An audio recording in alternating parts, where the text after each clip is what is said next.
Hey, RetconRaider here. Today's episode is dedicated to Laura and Mike, who you probably know better as Bunny and Fox. Fox isn't actually in the series just yet, but, well, he'll be showing up soon enough. Anyway, thanks for your continued support, guys.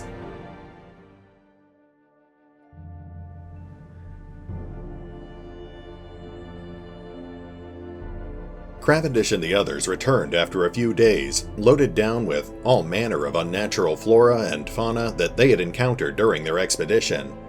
While they had found no shortage of samples, they were still short on answers. The plague doctor gleefully announced that he was going to require time to properly study everything that they had found. It was rather frustrating, but I suppose it was just as well. It's not like we had enough resources to continue expanding the hamlet anyway. I also had some other things weighing on my mind, most notably the recent disturbances in the cemetery. Many of the graves and tombs had recently been disturbed, bodies had been unearthed, and interred valuables had gone missing. No one could seem to point out a viable culprit, but a few people whispered that perhaps Demetre had somehow been responsible for the deed.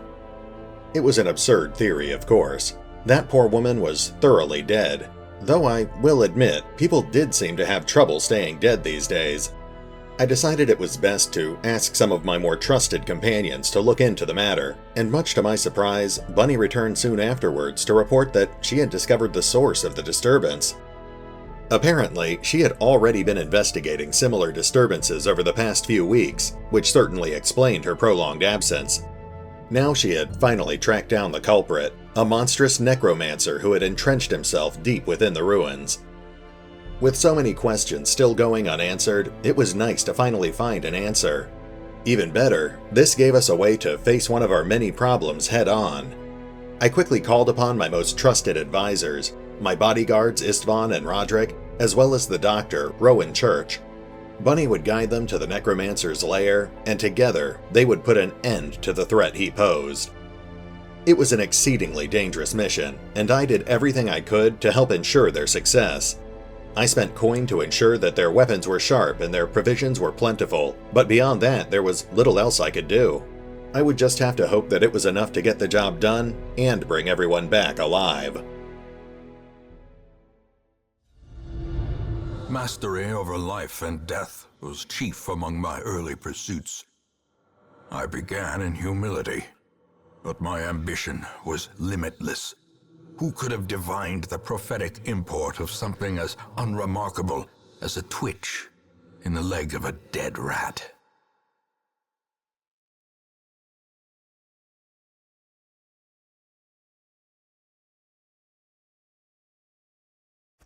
A devil walks these halls. Only the mad or the desperate go in search of him. Well, this is it. We're headed into our first boss fight. Although I guess this is actually our second boss fight, since we took out the Crocodilian. I guess the difference is that this time we know what we're getting into, and the Necromancer is the easiest of the 8 main bosses. He's probably hiding in the farthest corner of the dungeon, so let's get moving.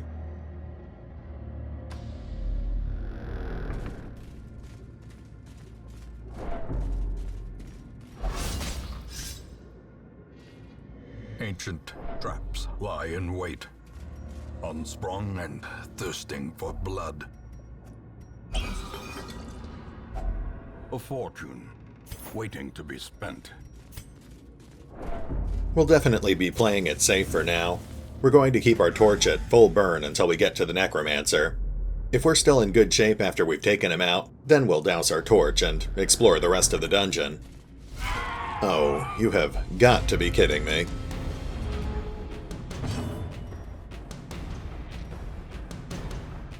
Okay, let's try to take these things out fast, but odds are someone's getting infected.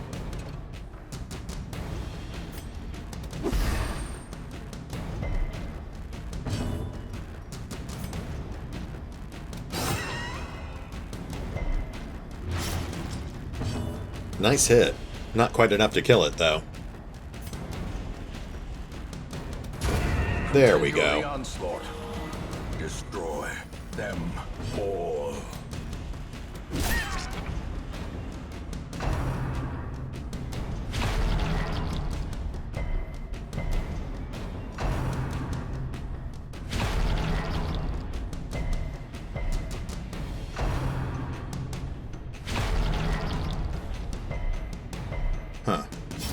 No infection, but they did spend an awful lot of time vomiting on poor Rowan.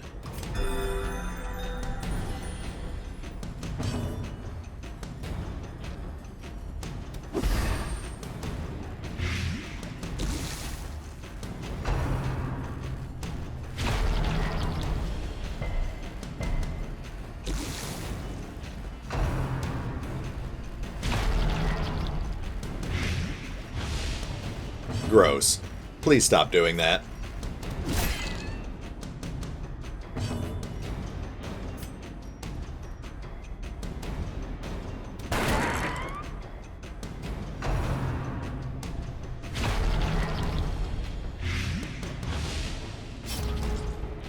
At this point, 2 of them are about to drop dead from blight damage. We'll have Rowan heal Bunny, and Roderick can take care of the last one. Sedated. Press this advantage. Give them no quarter.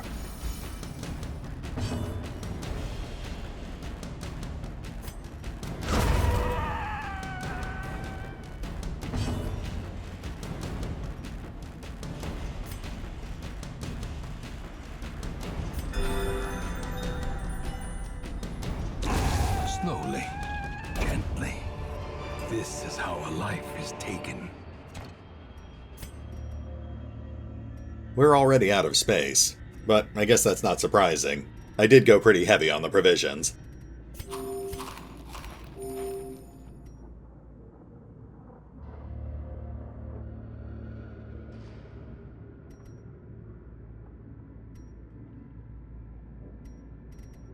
I guess we can probably dump the anti-venom for now. Alright, let's keep moving.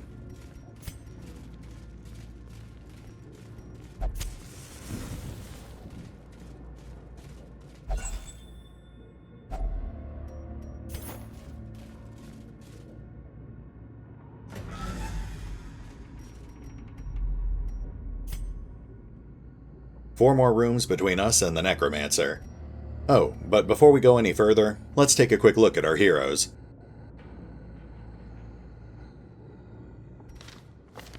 Roderick already has an absurd number of quirks. He's quite the overachiever.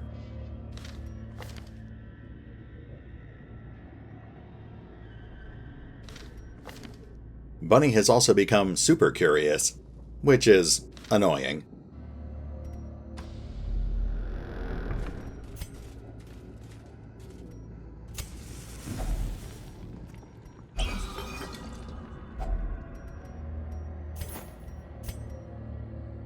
Okay, we need to clear more space. We'll dump the low-value gems for now.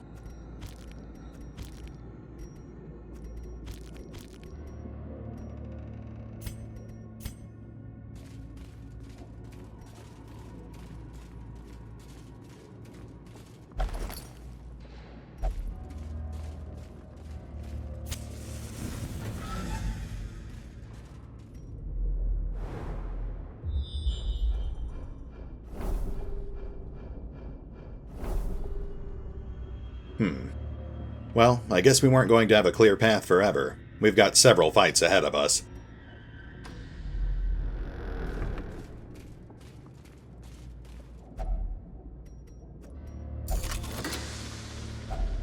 Glittering gold, trinkets and baubles, paid for in blood.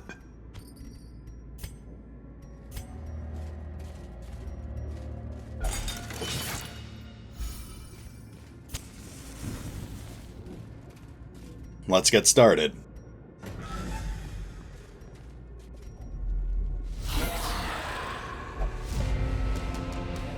Okay, this should be relatively easy.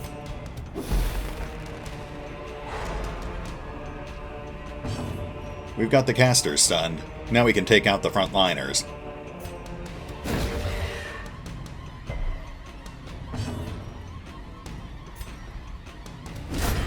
Decimated. Alright, Roderick, I'm going to need you to take it down a notch.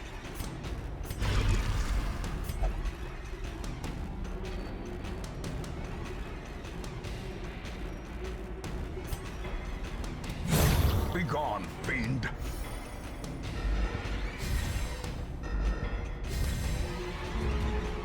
Let's mop these guys up so we can keep moving.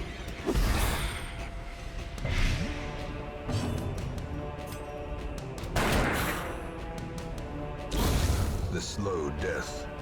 Unforeseen. Unforgiving.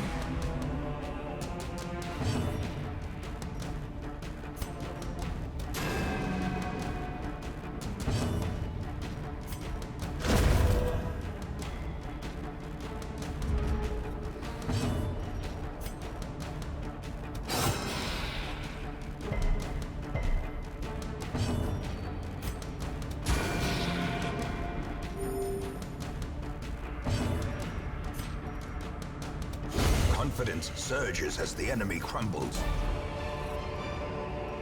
A trifling victory, but a victory nonetheless.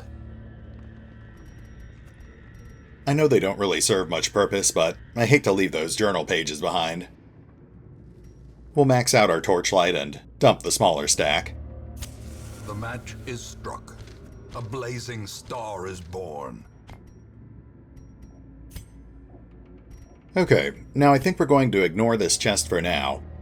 Instead, we're going to clear the fights in these 2 treasure rooms, then we'll go take out the Necromancer. Once the quest is complete, we'll put out our torch and do some proper looting.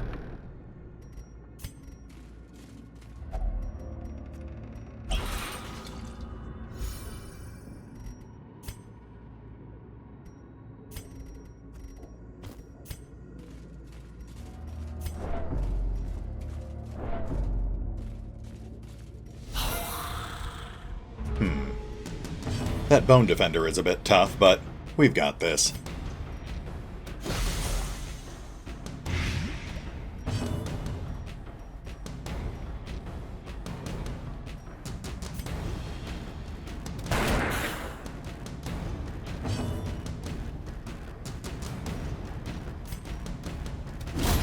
Another abomination, cleansed from our lands. Nice.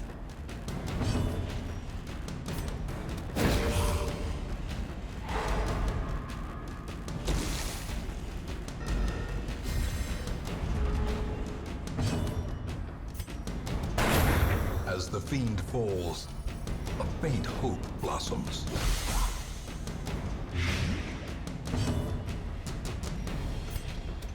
Their formation is broken. Maintain the offensive. Well, that was easy.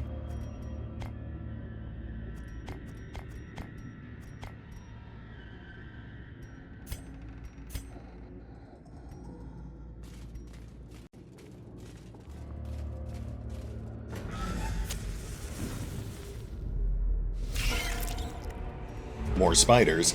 Annoying, but easy to kill.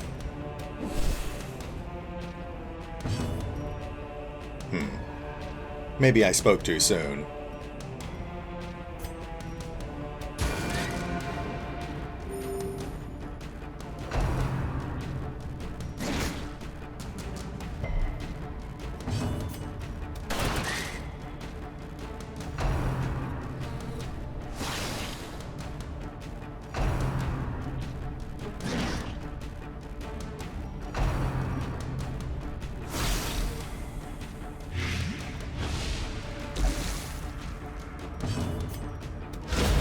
Executed with impunity.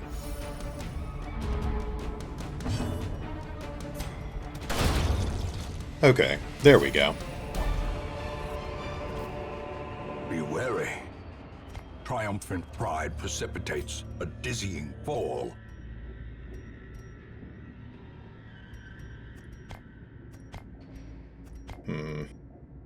I do hate to leave that gold behind. I guess it's fine. We should be finding plenty of gold on our way back. Let's clear the next room, and the Necromancer should be right after that.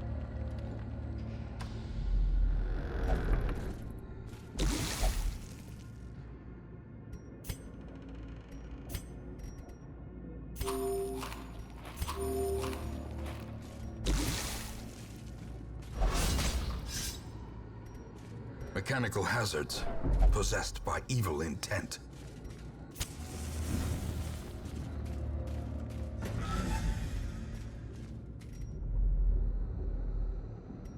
Okay, the boss fight is up next, so we'll take this opportunity to rest.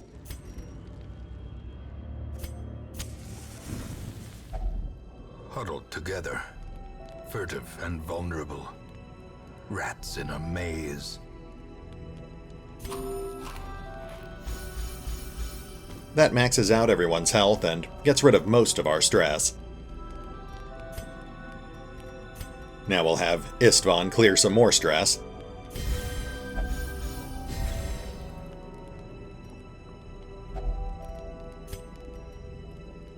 We'll also have Roderick make sure we don't get ambushed. That's pretty much everything we need, but we still have 3 points to play with. Let's see what we can do here.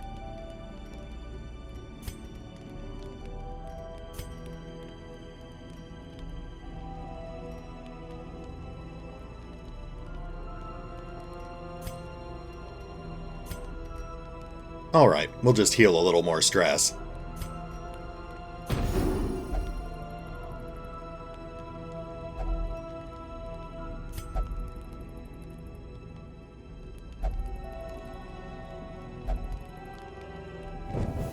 In Radiance, may we find victory. Now it's time to take down the Necromancer. But first, I guess we have to take these guys out.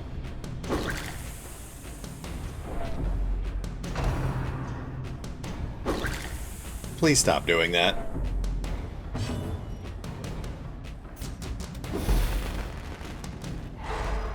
There we go. Now we just need to get the frontliners out of the way. Another one falls.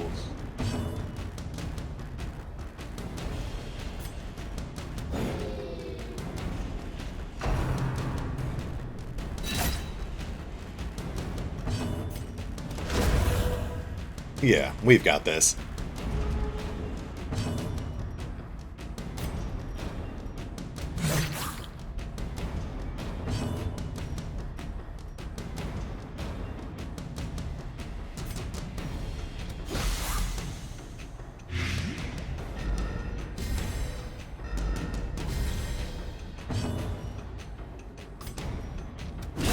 Back to the pit.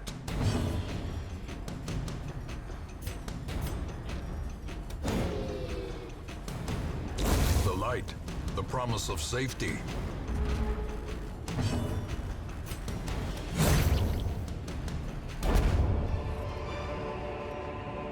Remind yourself that overconfidence is a slow and insidious killer. That went reasonably well. Let's keep moving. Oh, Bunny, you and your wacky antics. This is it. Good luck, heroes. Towering, fierce, terrible, nightmare-made material.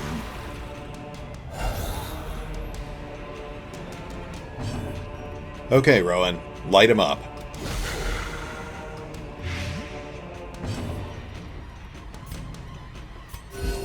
Compassion is a rarity in the fevered pitch of battle. Istvan is on crowd control, but he'll hit the Necromancer whenever he can. Same thing with Roderick.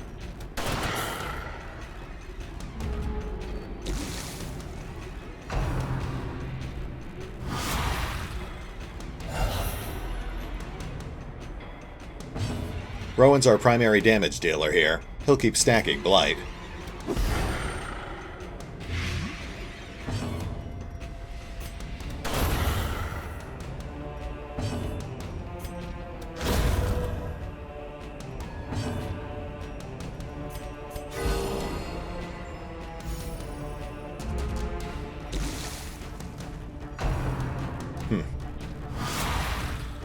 The Necromancer really doesn't like our healers.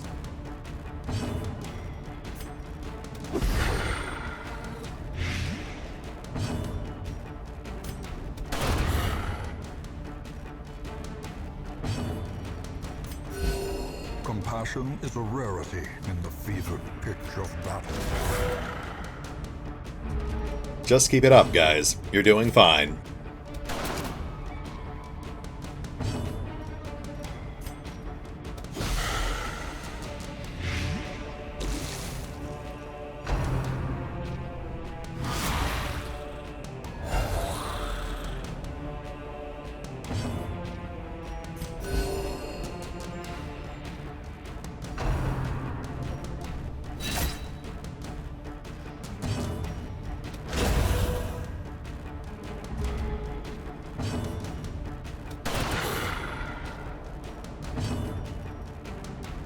Rowan is pretty beat up, but we need to stay on that Necromancer.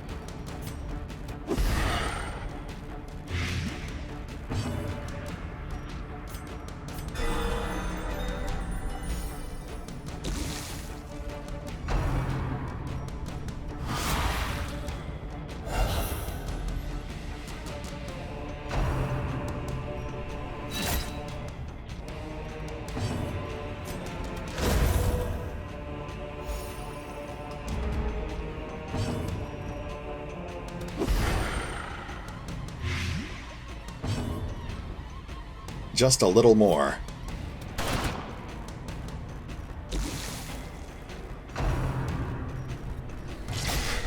Ah, now he's going for the frontliners. Too little, too late.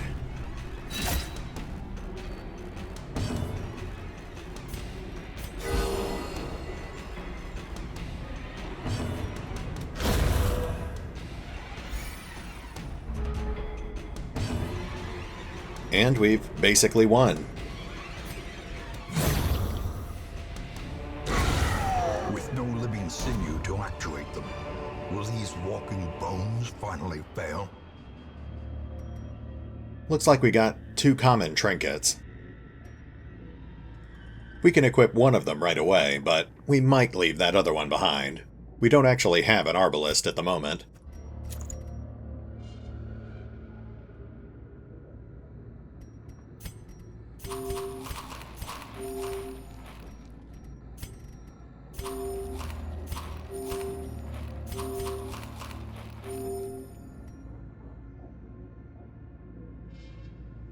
Alright, we'll swap out the gold. We can always sell the trinket if we don't end up using it. Okay, we've killed the Necromancer, so let's go take his stuff.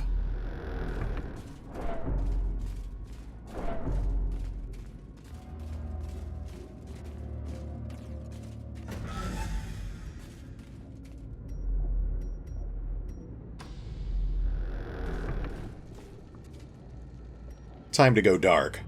It's a risky move, but we'll get much better loot. Terrors may indeed stalk these shadows, but yonder, a glint of gold. We can also dump our torches at this point. We won't need them anymore.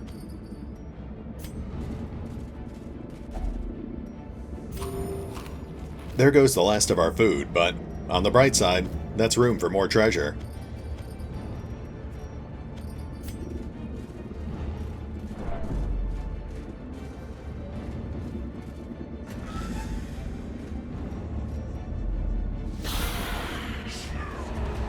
I probably should have cleared this room before we went dark, but we should be fine.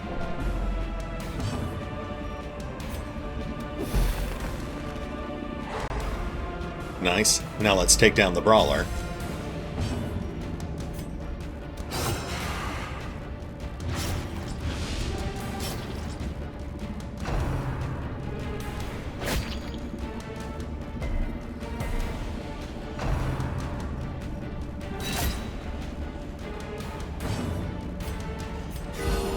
Compassion is a rarity in the fevered pitch of battle.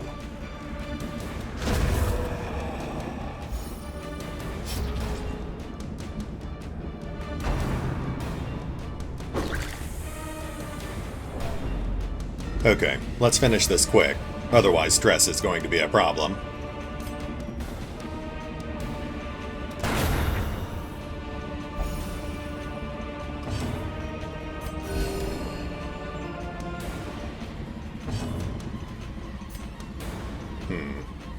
She's still resistant to stun. Let's take out the skeleton instead. Great is the weapon that cuts on its own.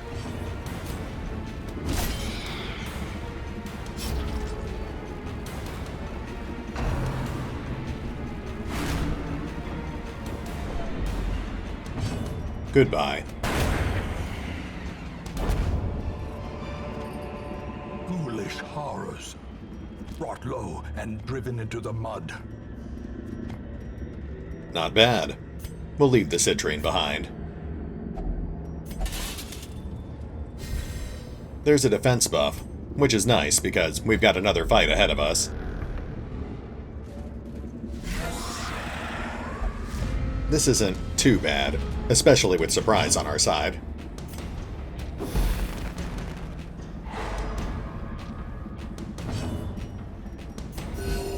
Compassion is a rarity in the fevered pitch of battle.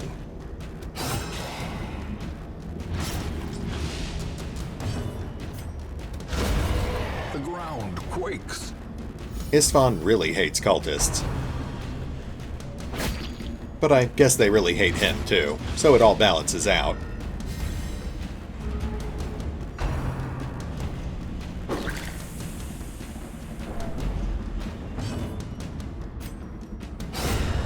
Obliterated.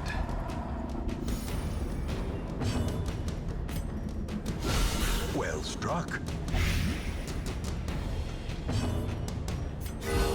Soothed.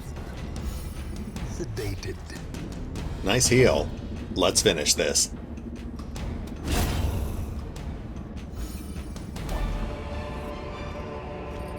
These nightmarish creatures can be felled. They can be beaten.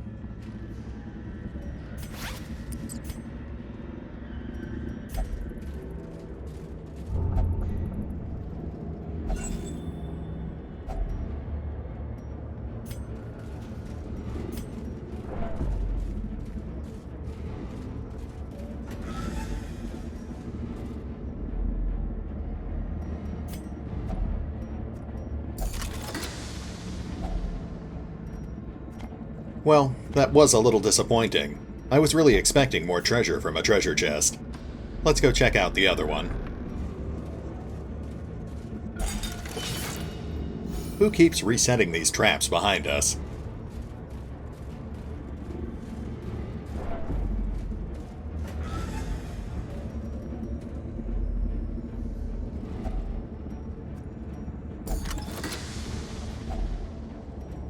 More heirlooms.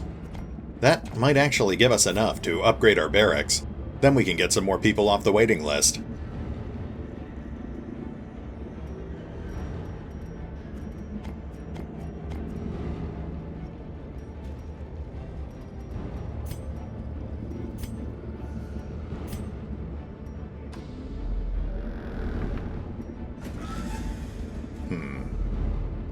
That's all the easily accessible treasure.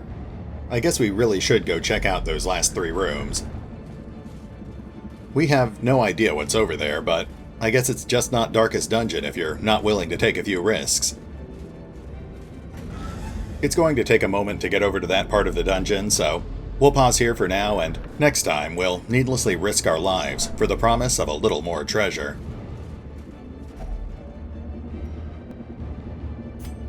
To fall for such a little thing. A bite of bread.